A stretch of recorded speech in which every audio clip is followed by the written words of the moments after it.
One of the things about our show is it's going to be unique. You are what you do. You can say any amount of things that you want to say, but what you do is what everybody sees. People are like, oh, I'm just going to JV it. Like, it's just JV it. Like, what the hell is that mean? I cannot tell you how excited I am to hang out with you guys today, so thank you so much. Well, then that end buyer could come back and say, well, I didn't fully understand that it was subject to. That's not a thing. Like, the SEC has thought of all of these things. They've been here since 1932. And you can do what you want with your property. Buyers have time, they have negotiating power, they have options. Oh my gosh, I am blown away by your inexperience, and they've been in business 20 years. And that includes things other people put on your property, right? It's your property to be okay. Suddenly, Cousin Jimmy's in a lawsuit. A novation is replacing one contract or one obligation with another. Out with the old, in with the new. Yes.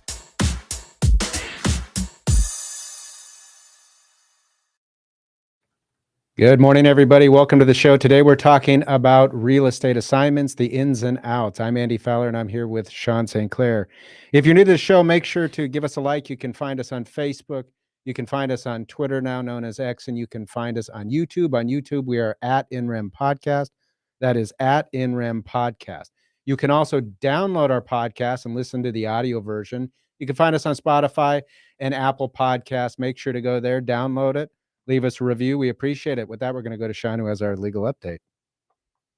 Thank you, Andy. So our legal update's actually a follow-up on a topic that we had on the Creative Finance Collective, where we discussed with attorney Jeff Watson option contracts. And as we were discussing it, I realized, option contracts are one of those things where they're a very valuable tool, but not used like I think that they should be by investors. Instead, they're doing different things that, trying to accomplish through, maybe novations and purchase contracts and things like that, things that they could actually accomplish better through options. So my topic today is, what is an option to purchase and when should it be used? Basically, an option to purchase is the right, but not the requirement to purchase property for a set amount or for some amount to be determined at the time of purchase based upon some objective criteria like an appraisal of the property or a broker price opinion of the property or some other objective means of determining what the purchase price should be. So it's to obtain an option, you basically have to provide some form of consideration. So you basically pay for the option. You provide the owner of the property, who would then be the optionor. And then when you purchase the property by way of the option, they would be the seller. You provide them basically some advance payment for the right to purchase the property. So you say, okay, I'm going to give you X amount of dollars. And then this gives me the ability at some point in the future to purchase the property. And normally an option should have a designated, effective date. So it has a start date and a termination date. If you don't exercise your option by the termination date, then the option's no more. Options generally are not going to be and shouldn't be indefinite. They should have a start and an end. And then during that period, you as the optionee have the ability to purchase the property. When should it be used? Well, it should be used in the context of, I'm not ready to purchase the property. Maybe I'm going to lease the property and have a possessory interest in the property, but I want the right to buy it at some future date. And so you would use it then. But it also can be used for situations where maybe you don't want to be the end buyer. Maybe you want to have the ability to purchase it, but you also want to have the ability to have someone else come in and step in and take your place as the purchaser of the property through an assignment of the option contract. So you can put in the option contract that you as the optionee have the ability to assign the option contract to a third party. And of course, similar to a wholesale transaction where and we're going to talk about this today, where there's an assignment of the wholesale purchase contract or the purchase contract,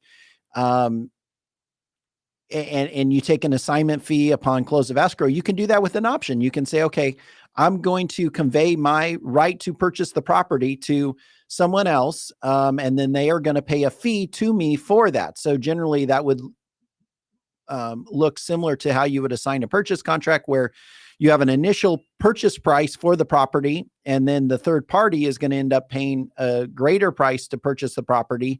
And then you, as the option E and assignee, you're going to receive the spread or the difference between those amounts. Those are really the circumstances that you would use an option contract, is basically to have the ability to and right to purchase the property because you're going to have a possessory interest, or because you're going to convey it to a third party. And then finally, you can also purchase it yourself, even if you don't take a possessory interest, but that's probably not used as often. So an option contract is a right given to you for consideration to be able to purchase property for a set amount at a future date. And you would use it either because you're taking a possessory interest in the property by a lease, you're wanting to sell it to a third party, or you actually want to close on it yourself. All right. Thank you, Sean. With that, let's get into a few announcements that we have here on the podcast. Don't forget, tomorrow, 5:00 p.m. So tomorrow, meaning Wednesday, every Wednesday at 5:00 p.m., we have the Creative Finance Collective. So what is the Creative Finance Collective? That is a group of attorneys, professionals in the space, the creative finance space, from a variety of different states and jurisdictions that come together to talk about creative finance, what it is, what they're seeing in their respective markets, what they're doing to make their forms better. In addition to all of that, we as attorneys make ourselves available to answer questions to you, the listeners, throughout the entire hour. And we've got members of the collective stretching from Arizona, California, Texas, Ohio, Alabama, Georgia, all over the country. So if you have a question about creative finance, or questions, as many as you'd like, we're there for the entire hour answering them as they come up. So make sure to join us 5:00 p.m. every Wednesday. It's live. You can watch it on Facebook, YouTube, and Twitter. We're there. Make sure to join us. Also, if you have questions today for us and our guests, we're talking about assignments. I know that's a popular topic, especially within the subject matter of wholesaling and other matters, but assignments are an important topic. So if you have questions for that, I'm going to turn it over to Mayu, who can give you instructions on how to go about posting those questions. Yep. Good morning, everyone. We are live on the INREM podcast. And that's right. We are here to answer your questions on the show. So you do know that Andy, Sean, and our guests do take questions live on the show. So wherever you're watching, whether it's from our YouTube or Facebook pages, make sure to leave your comments in the chat below. We only take about 10 to 15 minutes at the end of the show to answer them. So don't wait. If you have a great question in mind, be sure to leave it in the comments and we'll get to it at the end of the show. So I'll turn it back to you, Andy. Let's get into today's topic.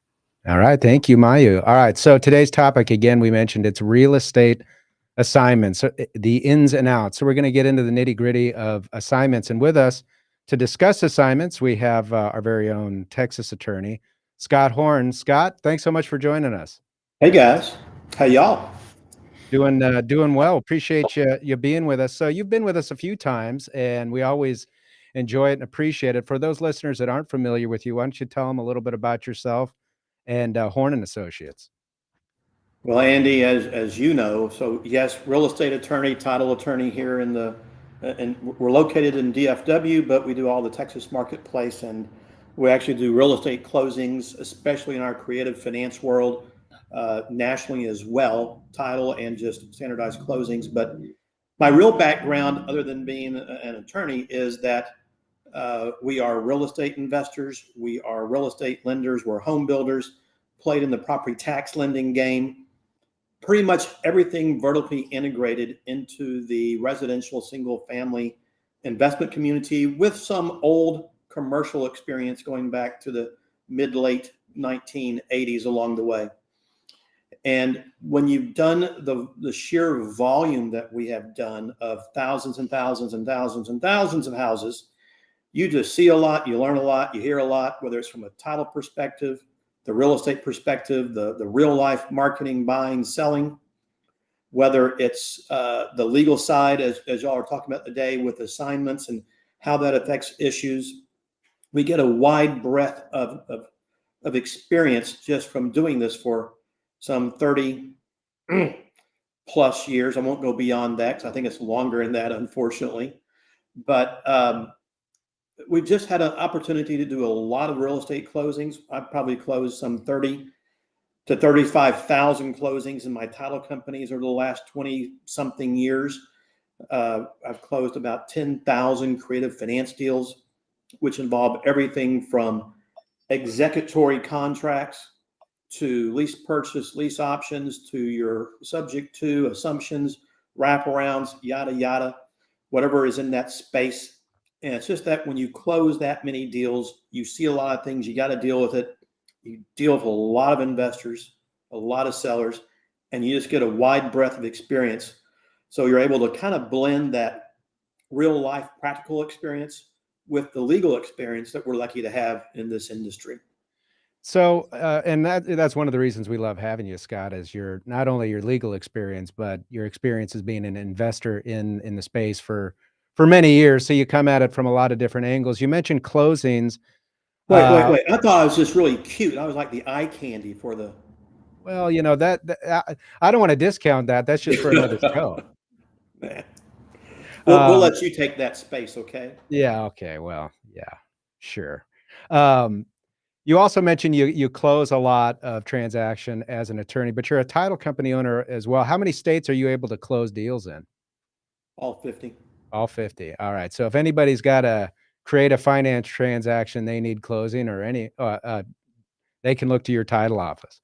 Yeah, we offer the escrow services. No, obviously, Andy, we can't act as an attorney in any other states. We're not licensed. We use a document drafting from that purpose. If we're in the Arizona venue from time to time, it's going to be y'all, obviously, and those kind of issues along the way. In fact, I think we're coming out your way here in a few weeks to meet about some things we got going on in the Arizona marketplace right now. But from a title perspective, we're just able to blend those two together. There are investors when they buy subject to the existing debt or with a wraparound or they're selling, the title insurance may be requested. And it's nice to have the ability to provide them all that in one spot as opposed to going from place to place to place. And then, of course, we have a company, Andy, it's called the Owner Finance Network that provides everything from the legal and title services, a Note Pro, if they need help in structuring a deal, with a lot of investors do, to the loan processing, loan servicing, and things of that nature. And even here in the Texas marketplace, which always seems to be problematic, we have what's called OFN lending that allows us to be a correspondent lender in the creative finance world so that the investors don't have to be a licensed RMLO and registered with the state of Texas as well. Sure.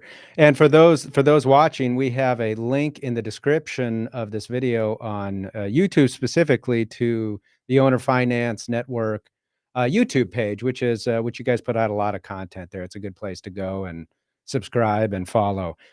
Well, again, we appreciate you being here. So we're going to talk about assignments, and we've gone back and forth and talked all about our frustrations in the Creative Finance Collective about assignments, but we thought it'd be good to kind of give a primer on assignments from the beginning. So why don't we start from the beginning? In your mind, what is an assignment? Well, it's just the right to transfer a document or usually a contract from one party to the other. And Andy, what I see so much in the marketplace, I'm sure you guys do too, is we all know that contracts may be assignable, but it doesn't necessarily mean that the seller has to accept an assignment. A lot of buyers want to put the words and/or assigns on the contract.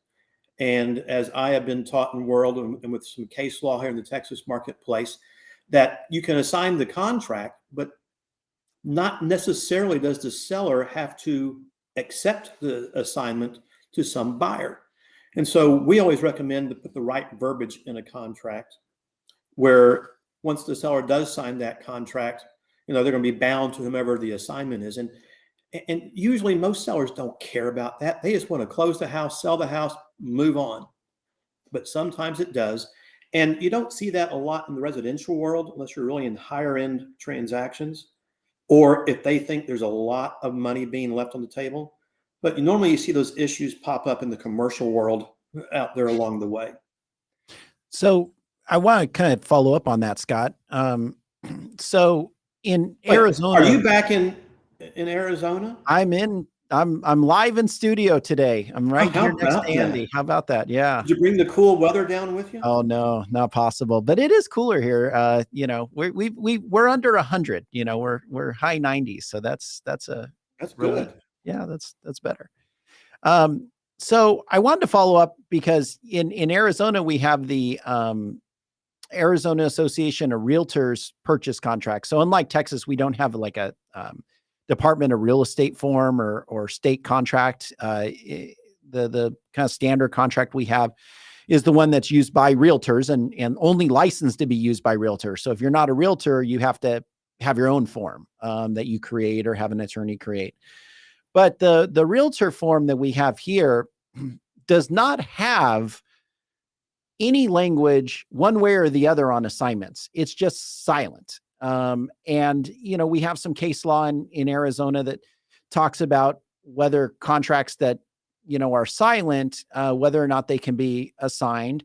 And normally you can assign unless it's going to be harmful or detrimental to the other party to the transaction or is illegal or creates some type of legal liability to the other party to the transaction. In Texas, I know you guys have the TREC forms, which are published by your real estate commission, I believe, which anybody can use. You don't have to be a licensed realtor to use them. And then I know you also have realtor forms. What type of assignment language, if any, do those forms have there in Texas? So one, it's nice to be able to use a promulgated form. And so often we suggest that buyers, sellers, investors use those because they're there for a reason. And so often, as you know, guys, they don't. And you get this wonderful one-page contract to come in. and all sorts of issues can be problematic and arise from that, as we all know. So we like to always suggest that if you want to make amendments to the contract, attach a simple addendum. That way, everybody knows what's going on. As to assignment language, doesn't exist. Mm-hmm. And so what you see so often are the investors putting the words and or assigns on the contracts. Right. In my creative finance disclosures that I utilize, I've got an assignment provision in there that when they sign it, the seller is giving the buyer permission to assign the contract and will recognize any back-end buyer as the appropriate buyer just to further validate those deals. But there is no assignment language in it or in what we call the TAR, the Texas Association of Realtor contract either. So you've got to add it to it in some format. And, everybody still believes what they read on the internet, that it's always true. And it just, it just propagates itself. And again, as we all know, it's never a problem until it's a problem. Right. And I always try to err on the side of caution when possible. And, I know investors move fast. And you know what, guys? Sometimes even us lawyers move too fast. Yeah. So it's just thinking through that a little bit.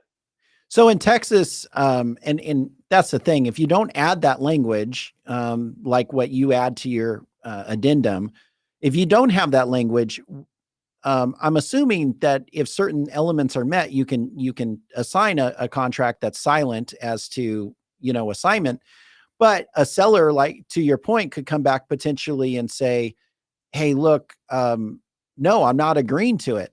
Well, now, in order for you to assign it, if the seller's not agreeable and writes to the title company and says, no, I'm not going to sell to this end buyer, I mean, now you're stuck with litigation unless you have that magic language in the contract, right? Well, I believe that's the case. I've heard that all contracts are assignable. Again, as you just mentioned, does the seller have to recognize it? I think is what becomes the issue there. So I always prefer to err on the side of caution with that. And again, as we said, the great majority of the time, it's never an issue or a problem. It's only that one time when it pops up and it nips you in the rear end, you go, dadgummit, I should have done X, Y, and Z. Yeah. Scott, I want to differentiate one other legal term, which I think sometimes sounds similar to people, and may even confuse people or think that they're talking about the same thing. But what is an assumption, and how does an assumption differ from an assignment? Besides night and day, Yeah, but besides everything? Yeah, everything. yeah. I want to go back 1 minute, guys, just real quick in regards to the assignment. So, of course, Texas passed a new ordinance statute back in, I think, 22 or it may have been 20, where on an assignment, you have to actually identify that you're simply assigning the property and not selling the property so that the assignee clearly understands that. Seems kind of elementary to us, but if you're not in the industry, I get it. So that clause has to be in there. So assignment and assumption. So an assignment, as we already said, is just giving a third party the right to step into the shoes of the buyer and take over and close the transaction as the original buyer. An assumption is it's going to be accompanied with a conveyance of the property where the buyer then goes to the existing lender, if there is one on the property, and actually assumes the loan, meaning they qualify it for financially and they step into the shoes of the seller to take on financial responsibility for that mortgage and releasing the seller from liability. And, you just don't see a lot of that anymore. Just almost non-existence. You see VA loans, assumable, et cetera. I was just talking to somebody yesterday about that, where they were trying to call the VA to assume it. They can't get a return phone call. And it's just like, yeah, guys, time out, good luck, going through all that process, because by the time you do that, you can almost go back and qualify for it again. But the biggest problem is taking over that lower interest rate loan that might exist versus a higher interest rate loan today. But it's difficult. Mm-hmm. So when we talk about assignments and we're talking about investors, a lot of times we think, wholesale transactions. But what a lot of investors don't understand is assignments have been around. This whole idea of assignments have been around forever, especially in the commercial space. Pretty much, 60, 70% of the commercial transactions that I, represent the buyer on, with due diligence and contract drafting and things like that, the end buyer ends up assigning it to an affiliate for tax planning, asset planning, whatever the case may be. And in that case, it's a pretty simple process because normally we've built in language to the commercial purchase contract that says they can assign to affiliate. No, most commercial sellers do not want you assigning it to a third party. They will not like that language. So normally you just have to say, well, it's an affiliate where either the member or the actual buyer has 51% or more interest in the new entity that's going to take title. In that case, though, what's your experience? I mean, the form is pretty simple. I mean, what are you looking at in that type of transaction to assign a purchase contract? What kind of form would you be using? Well, there's no promulgated form for an assignment of contracts. You've got to create it. Right. And no, I do agree with you. In the commercial world, it is one way, but similar, I think, to the residential world. There are so many issues that become problematic right now in the real estate marketplace. It's crazy with assignments. The first question is does a buyer want to utilize an assignment of contract where the seller is going to know the amount you assigned the property for? And is that going to be an issue with that seller or not? And then did you have sufficient language in your contract allowing you to assign it and then accept it so it doesn't become a problem? Or is the seller another investor, and that investor is going to see how much money you're assigning the property for and go, yeah, we ain't doing business anymore, or we're really going to renegotiate our deals in the future. So you run into those kind of issues that have to be thought about as you're putting together an assignment, whether you close it under an assignment or a double close in title or a transactional funding type scenario, possibly. But when the investors assign their contract, they're not thinking about so many things. Now, you see so many contracts here in Texas where the investors have put up earnest money of maybe $10. Okay, not a big deal. But what if you put up earnest money of $10,000, which we see them do a lot. Mhm. Yeah. It helps to secure that acquisition. And then they're entered into an assignment. They don't remember or realize that they're actually assigning the contract and that earnest money to the back end buyer. So they better be accounting for that earnest money, in the contract along the way. So I think that's something that I think investors really need to be focusing on. And when they draft the assignment, ensure that that assignment fee covers any money they may have prepaid for the earnest money. And maybe they want to get that paid up front at time of assignment to reimburse themselves that in some regard. The other thing I think investors really need to think about as they are considering an assignment and constructing their assignment document is, what is their current role? What is their future role, if any? And, in a real estate transaction, anything can happen. A seller may not be able to convey title for some issue. Well, if the investor paid the entire assignment fee up front, and sometimes to the investor, and all of a sudden title can't get delivered, how are you going to get your earnest money back or that assignment fee back? It's usually gone unless you want to file a lawsuit. Right. So you got to be thinking about that when you construct that assignment. I think also, besides that, is when you are assigning it, what if the seller can't convey title, do all the assignments just terminate and everybody can walk away and shake hands, or does something else happen? Okay. Do you have to consider when you're constructing the assignment, what happens if the buyer can't perform, right? So does the assignment revert back to the original assignor so they can then renegotiate with the seller or not? Maybe. Or what if what role, if any, does the assignor want to play between seller and buyer? So many people who are assigning contracts, they don't realize that when they assign the contract, they are no longer part of the equation. They're done. Unless they have reserved that right. Right, Sean? Yes. Right. Yeah. And then what role can they play? And they don't ever line that out sufficiently. And they simply don't understand that once it's assigned, it's now a buyer and seller, go close the deal, unless they've reserved all these various rights along the way.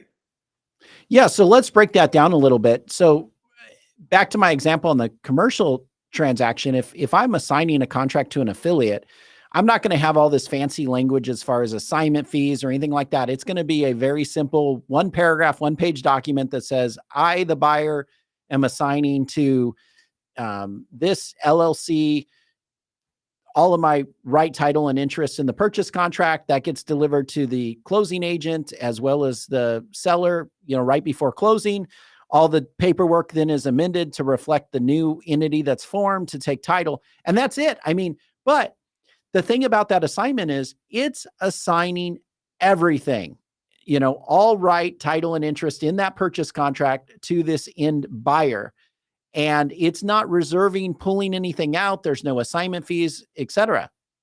But when you're assigning to a third party, you need to really think about, what am I going to assign? And, we talk about the, bundle of rights, back in property class in law school, right? You have the bundle of rights. Well, when you have a purchase contract, as a party to it, you have rights within that purchase contract. So the question is, and I think to your point is, what rights are you willing to convey as part of the assignment until closing to that end buyer? And what does that look like? So you've raised a few things. So let's start first with the ability of the assignor to still be involved in the transaction. Do you as the assigner still want to be the means of communication with the seller, or are you going to allow your end buyer to communicate directly with your seller? What's your recommendation on that as far as an assignment goes? If you were the assignor, the original buyer, are you going to want to pull back and keep for yourself the communications with the seller, or are you going to want to assign that? I think it depends on the transaction, Okay. Also, I think it depends on how the assignment fee is paid. Hmm. If I'm getting a $5,000 non-refundable assignment fee on a cash closing on the back end, okay, do I really care? Because it doesn't close, it's going back to the seller maybe. But and by the way, I don't do assignments of contract in my businesses ever. We close direct on everything. I don't think I've ever assigned a contract, or at least I sure can't remember one. But if I am in that arena, I am going to want to reserve that right as protection mechanism, I think. Not necessarily for communication with the seller unless I've got a certain rapport with them. But I want to ensure that the transaction closes, that I can get information from title, a lender, seller along the way as to dates and times and if any issues are arising. Maybe we can step in to assist in a closing. Maybe there are curative issues in title people need help with. That becomes part of the seller's obligations that the buyer may not be sophisticated enough to deal with. Right. So if that's the case, maybe we are, where we can step in to help that seller resolve those issues and those items. And we see a lot of that from time to time out there. So I would prefer to stay involved. Mm-hmm. And so long as I have the right to be involved, doesn't mean I have to be involved. The question becomes, do I need to be involved? And sometimes the answer is yes, and sometimes the answer is no. Right. And so to your point, I mean, if you assign the purchase contract for a non-refundable amount, and you receive a replacement earnest money that is released to you, so that basically you're out. You received your assignment fee, you received your earnest money back. Who cares? You can assign the whole thing and let the end buyer and the seller figure it out. But if you're going to be paid an assignment fee at close, if your earnest money is going to be released to you at close, you're going to want to probably stay involved to make sure that that thing's going to close. Now, another interesting right that I think is overlooked is and is assigned and not pulled back and reserved for the assignor is the right to cancel. So if you're going to receive your assignment fee at close of escrow and you're going to receive a refund of your earnest money at escrow,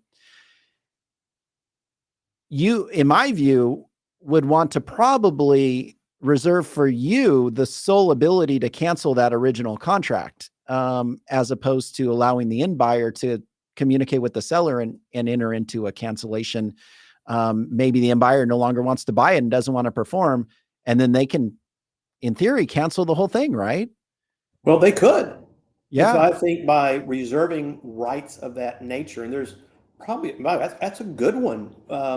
I'll tell you, I'm not so sure I had thought about a back-end buyer canceling the contract with the seller, because technically they have the right to do that unless the assignor reserved that right exclusively along the way.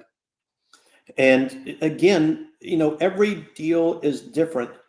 And, I see there are good wholesalers in the marketplace out there who have very extensive assignment contracts that help to cover a lot of these issues. And one of the things you learn in this business, both as a lawyer and as the investor, is sometimes you don't know it all. You might think you know it all. And as you see new things pop up, or as things happen to you, you add it to the repertoire so it doesn't happen next time, because all sorts of things can come up. But I think in the investment business, which is primarily what we're dealing with, I think, and primarily in residential versus commercial, because commercial is really a whole different animal. Mm-hmm. That is usually pretty easy, and buyers and sellers can sign off on the assignments along the way to affirm those kind of items. But in the single family world, it just doesn't happen, because we're dealing with homeowners who aren't investors, who aren't attorneys, who never seek counsel of any type. They might have a realtor. Well, that doesn't help any, and they're trusting that the investor is doing the right thing. But when you're dealing investor to investor on that back end assignment, who is that back end investor? What's your degree of comfort that they're going to get this deal done and closed? And I think the more language you can have in your assignment to cover all your bases, the better. You don't have to deal with the issues, but reserve them in a way so that if it does happen, you got it. Well, and you brought up a point, I think, a few weeks back on the collective, which is when we were talking about assignments, the idea that unless you reserve the right of, or you put an immediate cancellation clause in that assignment, that the assignee actually has the benefit of a cure notice from the seller. So, the purchase contract, I don't know about Texas, but in Arizona, our standard Arizona Association of Realtors form has a 3-day cure notice. There's contracts out there, one of which, I've drafted that would have a 10-day cure notice. You can put whatever day, length of cure notice, that's reasonable within the purchase contract. But unless your assignment says, hey, if you don't close by this date, the contract's canceled and reverts, then technically that assignee could not close, and then the seller issues the cure notice, and then the contract goes by the wayside, and you have no ability as the original buyer to save the transaction, right? You're exactly right. Well, here in Texas, though, again, you have a closing date. Mm-hmm. And it's a hard date. If you don't close, okay, you're technically in default on the next day. Right. Unless there are reasons from a title perspective that the seller can't convey title. Now, when those things happen, you always suggest that there's an amendment to the contract. But investors, they just gloss over that. They don't think about those things.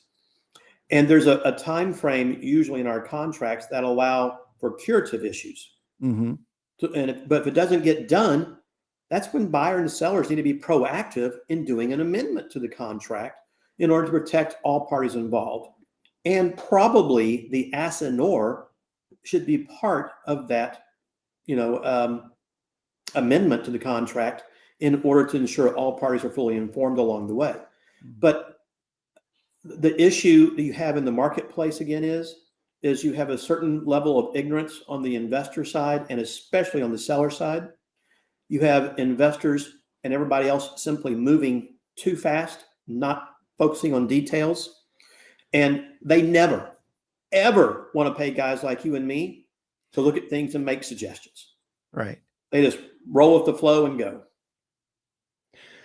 Scott, when we talk about assignments, and we've mentioned this, Sean's mentioned this a couple of times, you've brought it up. We in the real estate world, we think of wholesalers, and a lot of folks who watch that from the outside think, well, how are they doing this? They appear to be engaging in the sale of real estate, but a lot of them aren't real estate agents.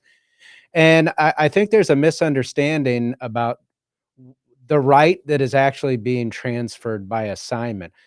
A wholesale assignment, it's not really even a real estate conveyance, is it? What is it? What are we conveying? Conveying the rights under the contract for the option to buy the property. Because a contract for sale is an option. Mm-hmm. No agreement between the parties, basically. Yeah, and at the end of the day, our objects, if we're not talking about people, our things are going to fall into a couple different property classifications. It's basically two: real property and personal property. And a right under a contract is personal property. So we're talking about an assignment of that. So of course that's what it is in the real estate context, and that's I guess kind of the answer probably in a lot of states as to why people are able to be involved in wholesaling without necessarily being a realtor, having a real estate, being a licensed real estate agent. As you guys know, there are some states that do require you to be a licensed agent in order to enter into a wholesale in a contract or an assignment contract. Texas doesn't have that yet at this time. I don't think Arizona does either, but there are a few states I think that do. I couldn't tell you which ones, but I've heard of them out there. And you always wonder, is that forthcoming or not? Because unfortunately, in our world, we have bad actors who they either try to manhandle the situations, do things that are improper. You know, they've assigned a contract to one investor to get an offer for a much higher price. They try to terminate one to go to number two, or whatever could occur out there. And it makes you wonder that you get enough bad actors causing enough problems, will the state legislatures, just put more requirements out there on the investment community where you may have to be licensed along the way. So you hope that never happens. Yeah. So given that we're really talking about the conveyance of a personal property interest, there's really kind of almost an unlimited number of types of transactions that might involve assignments. There's day-to-day transactions that go on behind the scenes that we as, homeowners, for instance, the conveyance of your mortgage or the transfer of the beneficial interest in a deed of trust that happens every time a new lender probably calls you up, or whatever else could be happening behind the scenes. But it happens in a lot of different contexts. I know that I represent and involved in business sales, purchases and sales, and there's always assignments associated with that, whether it's the transfer of the ownership interest or the contract rights that are pertinent to the business itself. And I think one of the things where a lot of people go wrong in the wholesale context, in relying on what I would guess we would call standard forms. And then we've just talked about there is no such thing as a standard form. But if there was, I think in the assignment context, it would be this idea that in most of those transactions, the assignment is contemplated, and Sean mentioned a little bit earlier, but I think of this even in escrowed business sales. It's contemplating the culmination of the final sale at the end of the close of escrow, where there's a delivery of all the documents to the escrow agent and it's done.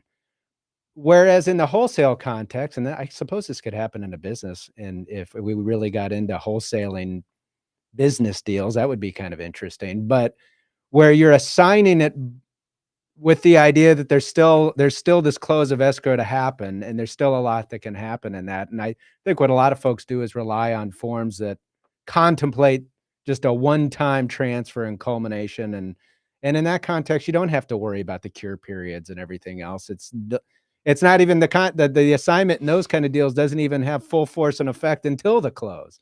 So that seems where there's a lot of those. But leading all this, so what are other types of assignments that you might see beyond the real estate context, or venues that would be used to even transfer real estate that's not the formal transfer of real estate, like LLC interest? Can you transfer a membership interest by assignment? Probably. Depends on what the operating agreement stipulates, most likely. Sure. And things of that nature along the way. I think the other most, outside of assigning the rights under a contract, which is the great majority of what guys like y'all and we see out in the marketplace right now and the world that we live in, is there's an assignment of a mortgage from one note holder to another note holder.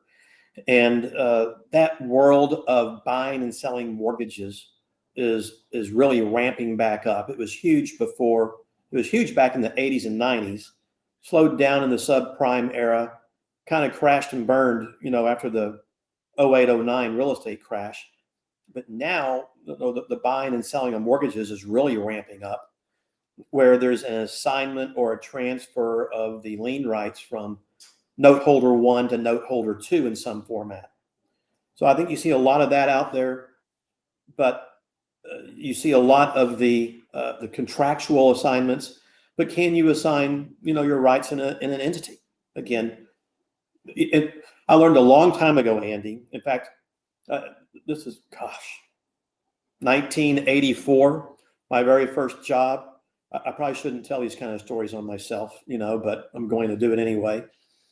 And the very first task I'm ever given by the general counsel of this real estate firm I'm working for, he gives it to us, and it's myself and this other young lawyer. We're just brand new out of law school, and we spend hours and hours and hours getting all this stuff put together into answers and go in, and we present our case. And his first thing out of his mouth was, "Did you read the contract?"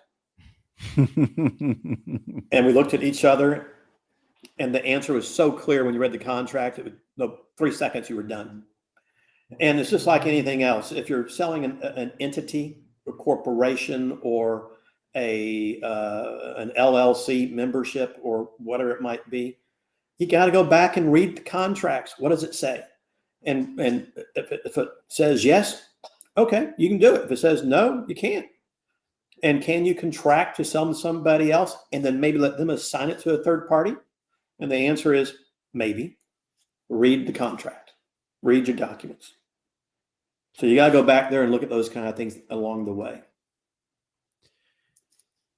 Jumping back to wholesale transactions, and as a closing attorney in Texas, or title company in Texas, you've probably seen this. And Arizona's a title company state, so that we're not closing attorneys. We don't close transactions, but I get dragged in when there's title issues or other issues with the closing to try to sort it out. And one of the issues that I've seen over and over is the daisy chaining of these assignments. A assigns to B, B assigns to C, C assigns to D, to the point where the title company has no clue who's going to finally buy this thing. The original buyer has no clue. The seller has no clue. What are some things that you've seen as far as the problems with this, daisy chaining, and what are some solutions or language that you can put in an assignment to, would avoid, those types of closing issues in the future?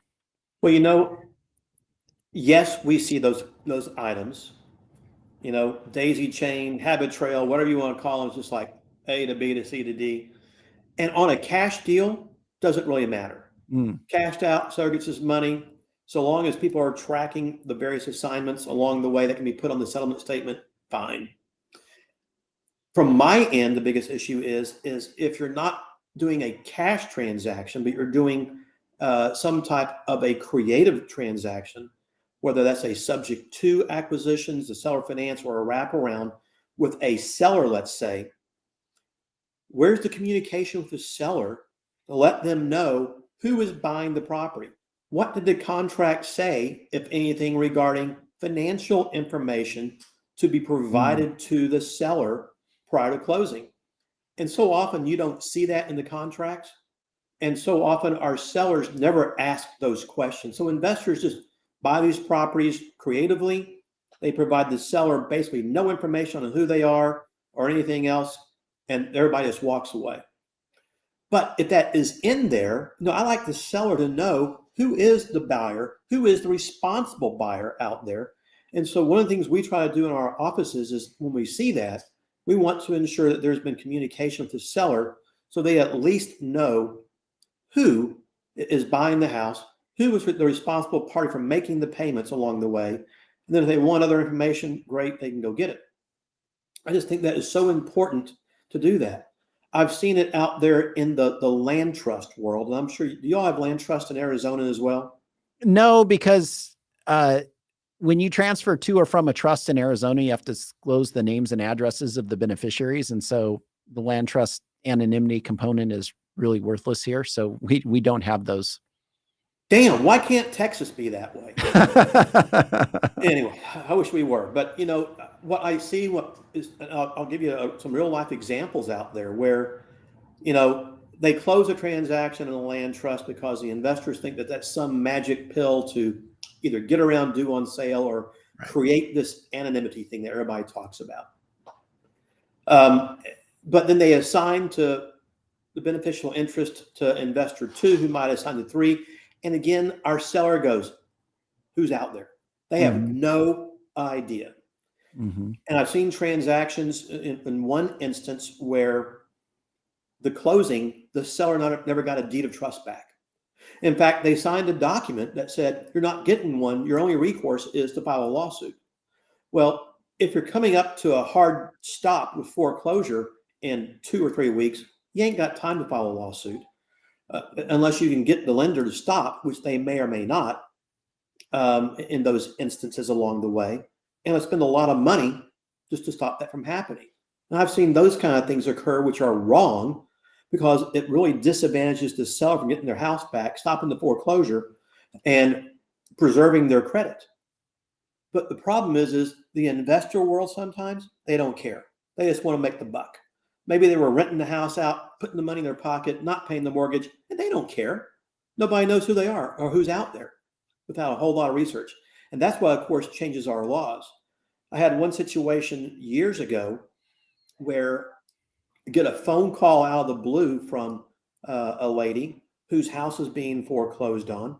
She has no idea who's making the payments. And of course, payments aren't being paid. And there had been 5 assignments of beneficial interest. So she brought me a copy of the land trust. I just, out of sheer luck, knew who the trustee was. Picked up the phone, called them, boom, had a deed that afternoon in my hand, deeded it back, took care of it, was able to solve the problems. But that's rare to happen out there.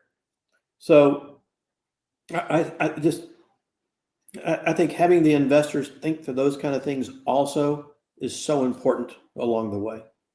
Well, and you raise an interesting point. Our office does a lot of investor representation, but assuming we don't have conflicts, we also represent sellers and creative finance transactions. And one of the things, as attorneys that we're trained to do, I remember in law school, I had a torts professor who would call on us and say, okay, you read the case, who should win and why? And you would have to make the argument. And they say, okay, now the party that you thought should lose, I want you to argue why they should win and present, an argument. And so we're trained to be on both sides of an argument, but we also are trained to be on both sides of a transaction. And so, in my view, it is important for sellers in these types of creative finance transactions to obtain their own legal counsel and their own advice so that those types of situations don't happen. So it's not, a one-sided transaction. So, obviously, the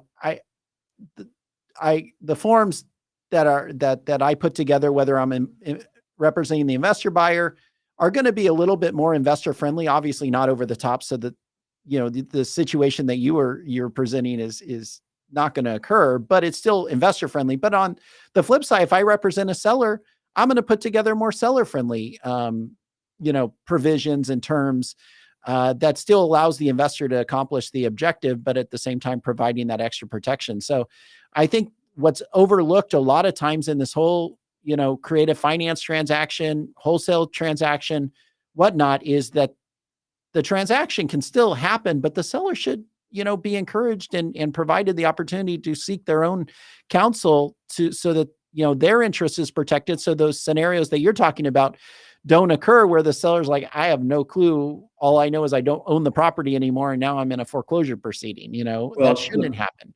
The biggest problem is, Sean, again,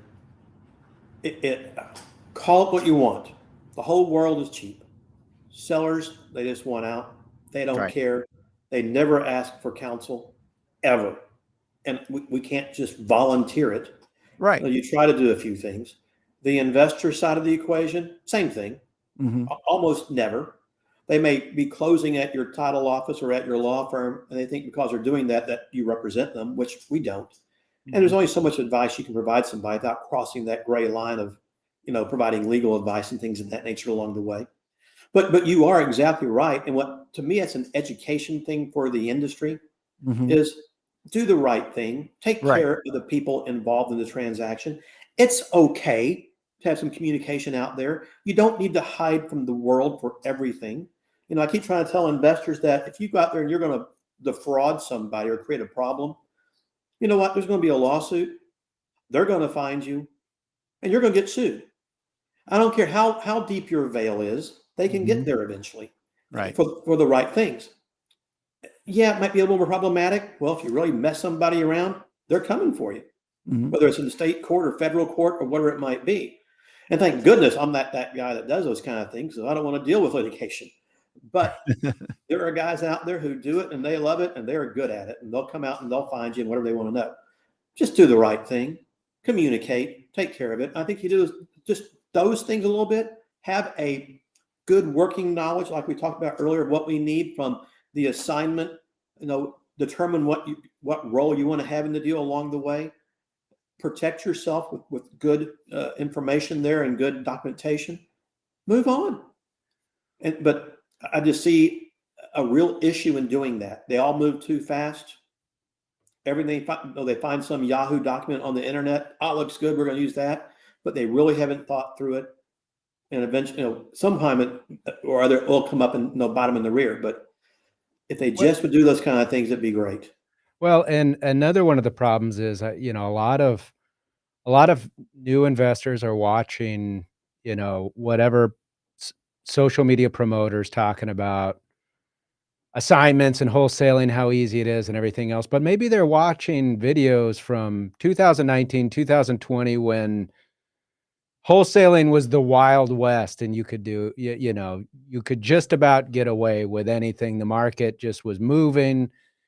But you talked about this earlier, regulators have caught on to the wholesaling, and a number of states have passed laws. Arizona's one of those that's included, and there's other states, and they vary and they change from state to state, which makes it even more problematic.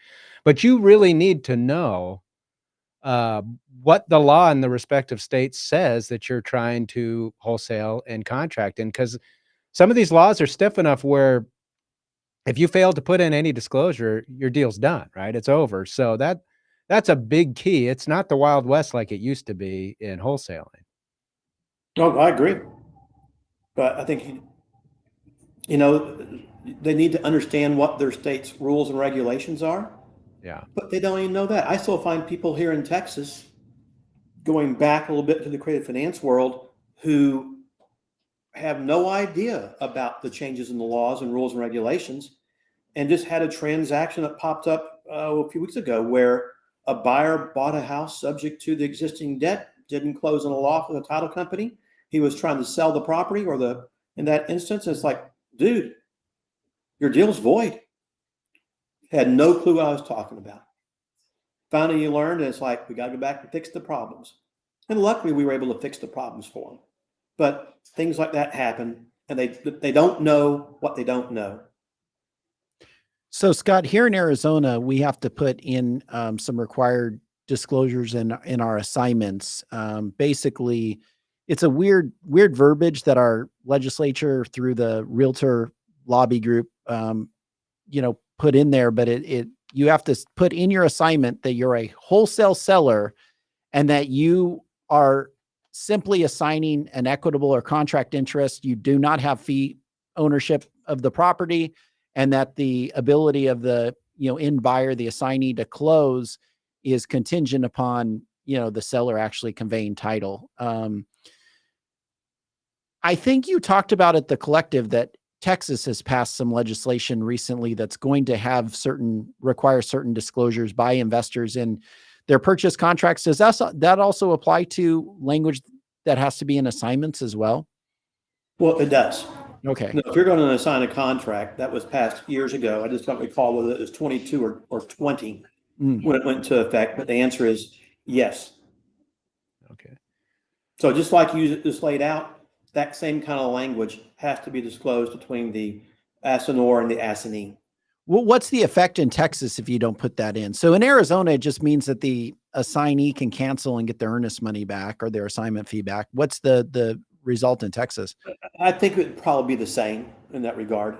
Yeah. I don't know if I have that definitive answer, but I think it'd be the same. Well, Scott, we appreciate you being with us. Tell our listeners how they can connect with you. I am just really hurt from both you and Sean right now, guys. What did we do? I'm sitting here for the first time ever you've seen me, in a tie, which is rare because I did have court this morning earlier and haven't had a chance to change clothes yet, which I'll be doing soon. But it's not that I didn't notice. I didn't want to suggest. and by the way, what's always nice is what's the old Ghostbuster line they say?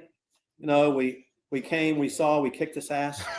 So at least we were successful this morning in our hearing with a very litigious tenant that we were able to get rid of. But anyhow, so here, Andy, to answer your question, in Texas, our law firm is Horne and Associates PC, HorneRealEstateLaw.com online. Our title company is First Option Title in FirstOptionTitle.com. You can check us out at theownerfinancenetwork.com. which is our creative finance vertically integrated entity. And I'm sure if you just enter my name on the internet, unfortunately, it pops up everywhere nowadays. The days of living in the shadows are over, it seems like. Well, this is an aside, Scott, but given your tie, it sounds to me like the courts in Texas are more formal now than the United States Senate. Is that accurate? No, it appears that way. You go down to Houston, though, and 30 years ago in Harris County, they passed a local court rule that will allow you to go to court in the summertime in a sport coat and open collar. Wow. But yet in Dallas, where it's just as hot, not quite as humid, yeah, we still got to be dressed up. Well, yeah. But No more at suits least in we the look United a little bit States Senate. nicer than our boys in the Senate, and especially that boy from Philadelphia, or Pennsylvania, wherever it might be. All right, Scott. Well, thanks so much for being with us. Look forward to doing with you again. Guys, see you all soon. Thank you very much. All right. With that, everybody, that is our show. Make sure to join us next week. Have a good one and be there tomorrow, 5 p.m. at the Collective. We'll see you then. Have a good day, everyone.